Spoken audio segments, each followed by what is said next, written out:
paying only a little more than the Treasury Department itself did for its own borrowings.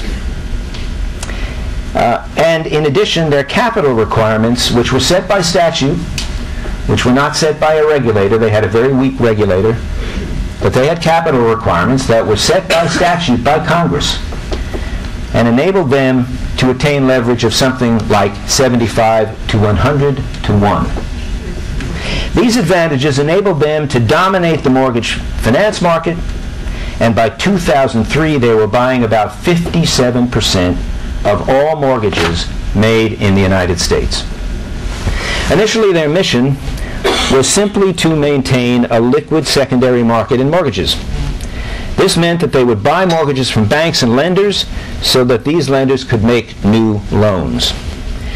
But in 1992, Congress amended their charters to give them a second mission, promoting affordable housing. Congress also gave the Department of Housing and Urban Development the responsibility for seeing that Fannie and Freddie performed their missions, and for this purpose, HUD developed what were called affordable housing regulations. These were gradually tightened over the years. Initially, in the early 1990s, 30% of their mortgage purchases from banks and other lenders had to be to mortgages that had been made to low and moderate income borrowers, 30% low and moderate income borrowers. But by 2005, because both the Clinton administration and the Bush administration tightened these mortgages, these affordable housing regulations over time, by 2005, 55% of all their purchases had to be to low and moderate income borrowers, and 25% had to be to low or very low income borrowers. The real work in reducing the quality of mortgage loans then was done by Fannie and Freddie, operating under the lash of HUD's affordable housing regulations. By the time they were taken over by the government in September 2008, they held $5.3 trillion in mortgages, of which $1.6 trillion were subprime and Alt-A. Thus, when Fannie and Freddie started to reduce the quality of the loans they would buy from banks and others, this was pretty important, and it had real impact on what kinds of mortgages were actually being produced in the market. Their initial steps were modest, and the subprime and Alt-A loans they bought were generally of high quality within that group. But by 1998, Fannie was offering a mortgage with a 3% down payment, and by 2001, no down payment at all. But in 2004, they started, oh, I'm sorry, I left one fact out. By 2003, Fannie and Freddie had bought about $600 billion worth of subprime and Alt-A loans for their own portfolios, or they had guaranteed them.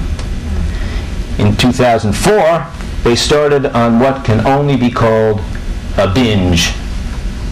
Between 2004 and 2007, they bought $1 trillion in subprime and Alt-A loans, and they now hold or have guaranteed as mortgage-backed securities, either hold them in whole loans or hold them as mortgage-backed securities, about $1.6 trillion, as I said. And these are subprime and Alt-A loans, and that's about 10 million loans. This amounted to about 40% of the portfolio of mortgages they held or had guaranteed. So about 40% of all the mortgages they hold are these subprimes. As a result of CRA, but mostly Fannie and Freddie, home ownership rates did in fact rise. From the 1960s until about 1995, home ownership rate in the United States had remained at about 64%. But after 1995, it started to go up. By 2000, it had risen to 67.3%, and by 2004, it reached 69.2%.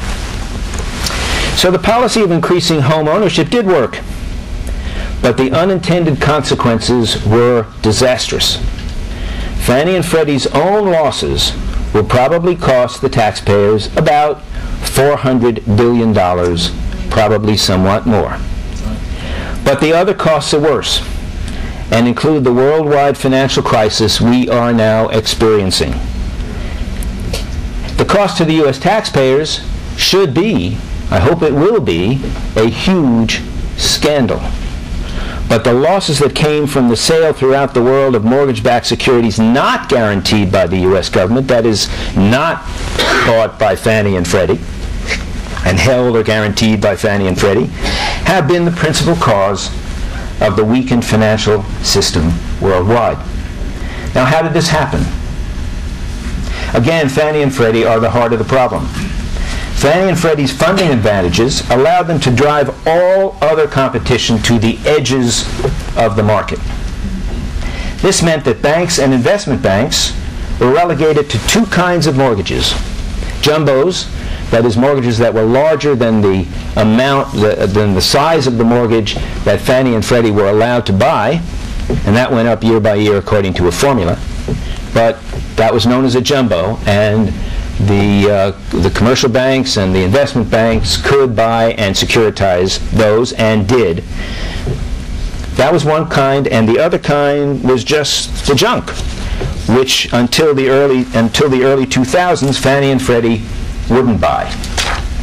For this reason, the subprime and Alt-A market was relatively small and handled mostly by the commercial and investment banks through structured mortgage-backed securities that they created and offered generally throughout the world.